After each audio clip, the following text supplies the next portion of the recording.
So how do I talk to Fairmoney customer care? So let's say, for example, you are having some issues about your account, or you are trying to reach out to them to make some inquiries about Fairmoney or about your personal account. All you just have to do is just to find their customer care contact. So this is their customer care contact details if you are just trying to reach out to them, and you can also get their office address on this page. So you can see their office address is 28, I don't know how to pronounce it, Odanye Close of Adeniyi Jones, Ikeja, Lagos State, Nigeria.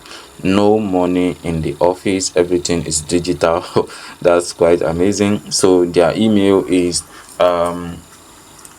customer service. You can see this is a customer service center, help at fairmoney.io, and this is their phone number.